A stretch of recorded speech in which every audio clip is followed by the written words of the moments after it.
اعوذ باللہ من الشیطان الرجیم بسم اللہ الرحمن الرحیم رب اشرح لی صدری ویسر لی امری واحلل عقدۃ من لسانی یفقہوا قولی رب زدنی علما رب زدنی علما رب زدنی علما۔ ہمارا آج کا سبق ہے وقوف کا بیان۔ جو ہم تجوید القرآن کے اصول پڑھ رہے ہیں، جو ہم رولز پڑھ رہے ہیں، اس کا آج آخری ٹاپک ہے قواعد کا۔ تو وقوف کا بیان، وقف کی جمع وقوف ہے۔ تو اس کا مطلب یہ ہے کہ یہاں بہت سارے وقف ہوں گے جس کے بارے میں آپ کو بتاؤں گی، اور وہاں پہ کس کس طرح سے وقف کرنا ہے۔ ٹھیک ہو گیا؟ وقوف کا بیان، دوران تلاوت سانس کی کمی۔ اب ہم صرف یہیں رک جاتے ہیں کہ دوران تلاوت سے کیا مراد ہے، یعنی قرآن پاک پڑھتے وقت سانس کی کمی۔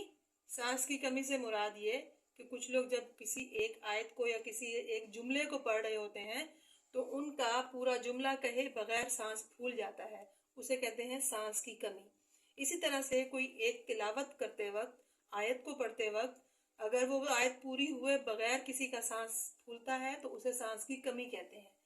دوران تلاوت سانس کی کمی یا کسی اور ضرورت کے تحت ٹھہرنے کو وقف کرنا کہتے ہیں، یعنی قرآن پاک پڑھتے پڑھتے ٹھہر جانے کو وقف کرنا کہتے ہیں۔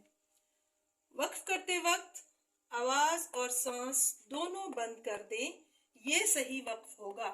جب ہم وقف کریں یا قرآن پاک کو ہم پڑھتے پڑھتے رک جائیں تو ہماری سانس بھی اور آواز بھی دونوں بند ہوں گی، تب یہ صحیح وقف ہوگا۔ وقف کہاں پہ کرتے ہیں؟ وقف لفظ کے آخری حرف پر کرتے ہیں۔ اگر وہ آخری حرف پہلے سے ہی ساکن ہو تو کوئی بھی بات بتانے کی نہیں، وہاں وہ ویسا ہی پڑھا جائے گا، ساکن پڑھا جائے گا۔ میں نے بتایا تھا نا ساکن کسے کہتے ہیں؟ جزم والے ہر حرف کو ساکن حرف کہتے ہیں۔ اگر وہ حرف پہلے سے ہی ساکن ہو تو کوئی بات بتانے کی نہیں، وہ ویسا ہی ساکن رہے گا۔ اور اگر زبر، زیر، پیش، دو زیر یا دو پیش ہو تو اسے ساکن کر دیں گے۔ مثلاً یعلمون سے یعلمون بن گیا۔ یہ جو سرکل نظر آ رہا ہے یہ آیت کا نشان، قرآن پاک میں نا ہر آیت کے نشان، جہاں آیت مکمل ہو رہی ہوتی ہے وہاں یہ آیت کا نشان آتا ہے، وہاں پہ ہم وقف کرتے ہیں۔ تو یہ یعلمون ہے وہاں پہ، تو آگے آیت کا نشان ہے، یہاں پہ ہم وقف کریں گے تو یعلمون سے یعلمون بن گیا۔ ہم نے 3 زبر، زیر، پیش، 2 زیر اور 2 پیش کے بارے میں بات کی ہے نا، تو یہاں پہ صرف ہم نے فی الحال زبر کی مثال دی ہے۔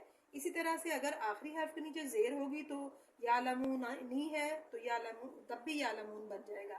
اگر 2 زیر ہیں تب بھی یہاں پہ ساکن ہو جائے گا حرف، اور اگر 2 پیش ہیں تب بھی یہاں پہ ساکن حرف پڑھا جائے گا۔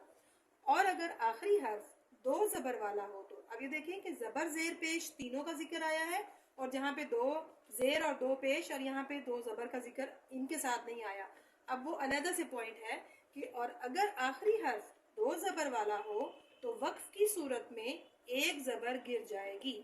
مثلا وکفرن ہے، را 2 زبر رن، واو زبر وا، کاف پیش فا کف، را 2 زبر رن، وکفرن سے وکفرا ہوگا۔ اور اگر گول تا، یہ دیکھیے گا یہ والی اس طرح سے ہا ہوتی ہے، اس کے اوپر 2 نقطے ہوتے ہیں، یہ گول تا کہلاتی ہے۔ اس کی 2-3 شیپس ہوتی ہیں، یہ بھی اس کی شیپ ہے، اور اس طرح سے یہ بھی اس کی شیپ ہے، اور یہ بھی اس کی شیپ ہے۔ اور اگر گول تا پر وقف کیا ہے تو وہ تا ہا ساکن سے بدل جائے گی۔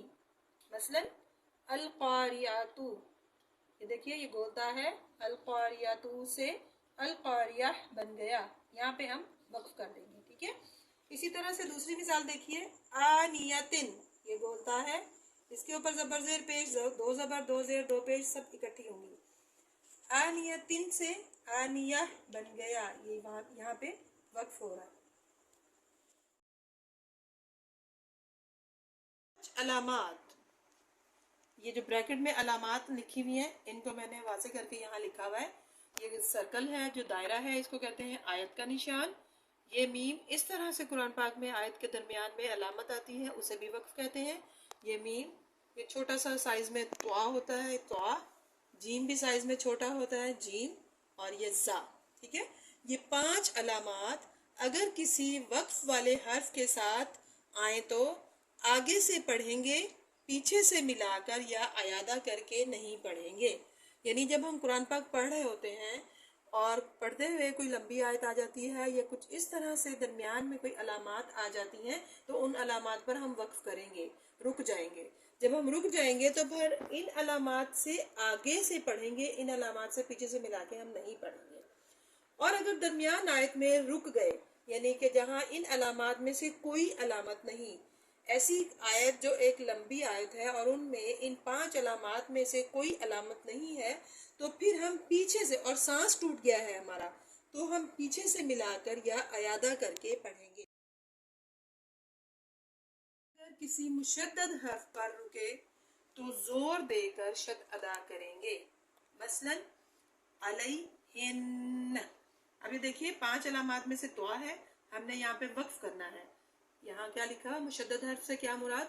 جس حرف کے اوپر شد ہو۔ اگر کسی مشدد حرف پر رکے تو زور دے کر شد ادا کریں گے، مثلا عین زبر آ، لام زبر یا، علی، علی، ہا زیر نون، ہن نون زبر نا، یہ لکھا ہوا ہے علیہن۔ لیکن تو پہ جب ہم وقف کریں گے تو شد والے حرف پہ ہم زور دے کر شد ادا بھی کریں گے اور وقف بھی کریں گے، تو وہ بن جائے گا علیہن۔ ٹھیک ہے؟ اگلا وقف ہے سکتہ۔ قرآن پاک میں 4 مقامات پر سکتہ ہے۔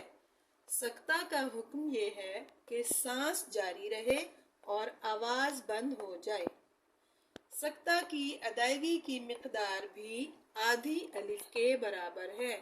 اس سے پہلے ہم نے آدھی الف کے برابر کس کی مقدار پڑھی تھی؟ جب ہم نے حرکات کا ٹاپک پڑھا تھا، اس میں یہ تھا حرکات کل 3 ہیں، زبر زیر پیش، اور ان کی ادائیگی کی مقدار آدھی الف کے برابر ہے۔ اسی طرح سے سکتہ کی ادائیگی، یہ بھی وقف کی ایک علامت ہے، سکتہ کی ادائیگی کی مقدار بھی آدھی الف کے برابر ہے۔ مثلا اب یہ دیکھیے کہ اس طرح سے میم زبر نون من، من، اور اس حرف کے درمیان میں چھوٹا سا لکھا ہوا ہوگا سکتہ، اس پہ آپ نے کیسے وقف کرنا ہے؟ میم زبر نون من۔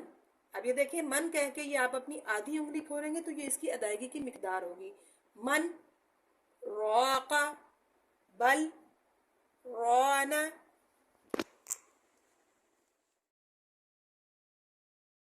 وقوف کے بیان کا سیکنڈ لاسٹ ٹاپک ہے وقف معانقہ۔ یہ نشان، اب یہ دیکھیے 3 نقطوں کا ایک نشان، یہ نشان آیت میں کہیں قریب قریب 2 مقام پر آتا ہے۔ اس کا حکم یہ ہے کہ دونوں میں سے کسی ایک مقام پر وقف کریں۔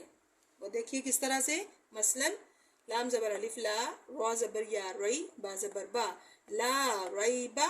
اب یہاں پہ بھی یہ 3 نقطوں کا ایک نشان ہے، وقف معانقہ ہے یہ، اور فا زیر یا فی، حاضر ہی، فی ہی۔ اب آپ کی مرضی ہے کہ آپ نے اس پہلے والے پہ وقف کرنا ہے یا اس پہ کرنا ہے، اور اصل طریقہ یہ ہے کہ لا ریب فی، حاضر ہی ہے، یہاں پہ وقف کریں گے تو ہاں بھی ساکن ہو جائے گا، لا ریب فی۔ بیان کا آج لاسٹ ٹاپک ہے الف اور لام ساکن۔ الف اور لام ساکن سے اگر کسی آیت کی ابتدا ہو رہی ہو تو ہمیشہ الف کو زبر دے کر آیت کی ابتدا کریں گے۔ مثلا اب یہاں پہ دیکھیے، مثلا یہاں سے ابتدا ہو رہی ہے آیت کی، اس سے پہلے یہ ضرور آیت کا نشان ہوگا یا سرکل ہوگا یا کوئی بھی وقوف کے بیان کی جو 5 علامات ہم نے پڑھی تھی ان میں سے کوئی نہ کوئی علامت ہوگی، تو اگلا حرف جو ہے الف اور لام ساکن سے آیت شروع ہو رہی ہوگی۔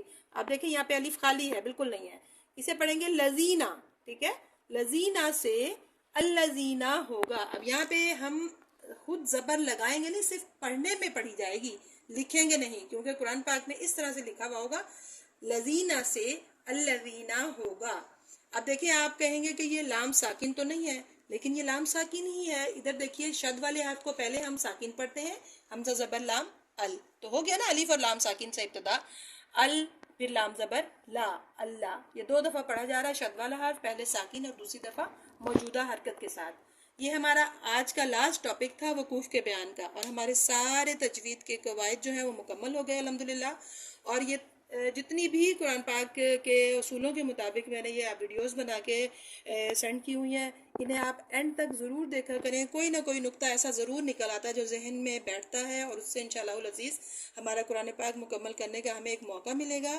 اور کل سے انشاءاللہ العزیز آج کے اصول ہمارے مکمل ہوئے، کل سے انشاءاللہ العزیز ہم نورانی قاعدے کی ابتدا کریں گے، اور پورے اسی اصولوں کے مطابق نورانی قاعدے کو ایک تختی سے لے کے آخر تک پڑھانا شروع کروں گی، اور اس میں مخارج بھی بتاؤں گی آپ کو، اور اس میں ساری حروف کی ادائیگی کا طریقہ بھی بتاؤں گی۔ پھر آپ ایک ایک ٹاپک ہم پکڑ لیا کریں گے، اس کے مطابق ہم ساری تختیوں کو ضرور انشاءاللہ العزیز ڈسکس کریں گے، اور یوں قرآن پاک پڑھنا ہمارے لیے انشاءاللہ آسان ہو جائے گا۔ السلام علیکم۔